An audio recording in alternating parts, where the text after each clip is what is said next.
CM Revanth Reddy Kaleshwaram పర్యటనలో గందరగోళ పరిస్థితులు నెలకొన్నాయి. పెద్దపల్లి ఎంపీ గడ్డం వంశీ అనుచరులు ఆందోళనకు దిగారు. స్థానిక ఎంపీ గడ్డం వంశీని పుష్కరాలకు ఆహ్వానించలేదని, ఫ్లెక్సీల్లో ఫోటో పెట్టకుండా అవమానించారని నిరసన వ్యక్తం చేశారు. ఆందోళనకారులను పోలీసులు పక్కకు తీసుకెళ్లారు.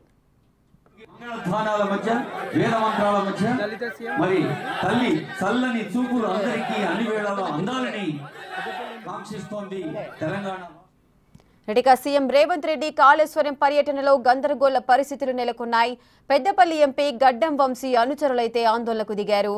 అయితే స్థానిక ఎంపీ గడ్డం వంశీ ఆయనను పుష్కరాలకు ఆహ్వానించలేదంటూ, ఫ్లెక్సీలో ఆయన ఫోటో పెట్టకుండా అవమానించారంటూ కూడా ఆయన అనుచరులంతా కూడా నిరసన వ్యక్తం చేస్తున్నారు. ఆందోళనకారులను పోలీసులైతే పక్కకు తీసుకెళ్లి సముదాయించే ప్రయత్నాలు చేశారు.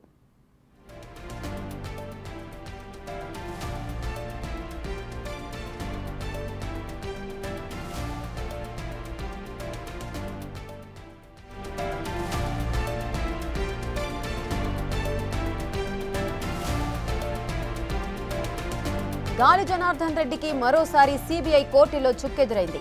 జైల్లో స్పెషల్ కేటగిరీ కల్పించాలని కోరుతూ దాఖలైన పిటిషన్ను కోర్టు డిస్మిస్ చేసింది.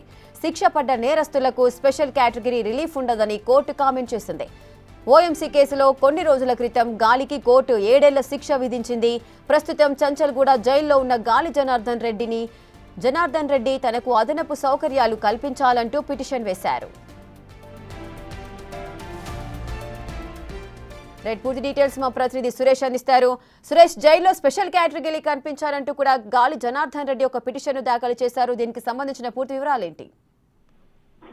ఓబ్లాపురం మైనింగ్ కేసులో గాలి జనార్దన్ రెడ్డికి సిబిఐ కోర్టు 7 సంవత్సరాల జైలు శిక్ష విధిస్తూ తీర్పు వెల్లడించడం జరిగింది. ఆ రోజు నుంచి చెంచల్గూడ జైల్లో గాలి జనార్దన్ రెడ్డి ఉన్నాడు. అయితే చెంచల్గూడ జైల్లో తనకి స్పెషల్ కేటగిరీ కల్పించి కొన్ని వసతులు కేటాయించాలని చెప్పేసి కూడా సిబిఐ కోర్టులో పిటిషన్ దాఖలు చేయడం జరిగింది. ఈ పిటిషన్ ను సిబిఐ కోర్టు విచారించి డిస్మిస్ చేయడం జరిగింది. శిక్ష పడ్డ నేరస్తులకు స్పెషల్ కేటగిరీ రిలీఫ్ ఉండదని చెప్పేసి కూడా సిబిఐ కోర్టు చెప్పడం జరిగింది. అయితే ఓఎంసీ కేసులో 7 సంవత్సరాలు శిక్ష పడింది కాబట్టి, అందులో నేరం రుజువైంది కాబట్టి గాలి జనార్దన్ రెడ్డికి శిక్ష విధిస్తూ సిబిఐ కోర్టు తీర్పు వెల్లడించింది కాబట్టి ఆ కేసులో ఎట్టి పరిస్థితుల్లో స్పెషల్ కేటగిరీ కల్పించమని చెప్పేసి కూడా సిబిఐ కోర్టు తేల్చి చెప్పింది. గతంలో ఆయన రిమాండ్ ఖైదీగా ఉన్న సమయంలో స్పెషల్ కేటగిరీ కేటాయించి ఆయన కొన్ని వసతులు జైల్లో కల్పించడం జరిగింది. అదే విధంగా ఇప్పుడు కూడా తాను ఎమ్మెల్యేగా ఉన్నాను, తనకు సంబంధించి కొన్ని స్పెషల్ కేటగిరీ కోటా కేటాయించాలని చెప్పేసి కూడా ఆయన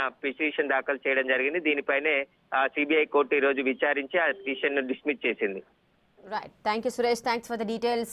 గాలి జనార్దన్ రెడ్డికి మరోసారి సిబిఐ కోర్టులో అయితే చుక్కెదురైంది. జైల్లో స్పెషల్ కేటగిరీ కల్పించాలంటూ ఒక పిటిషన్ దాఖలు చేశారు. ఈ పిటిషన్ను కోర్టు డిస్మిస్ చేసింది.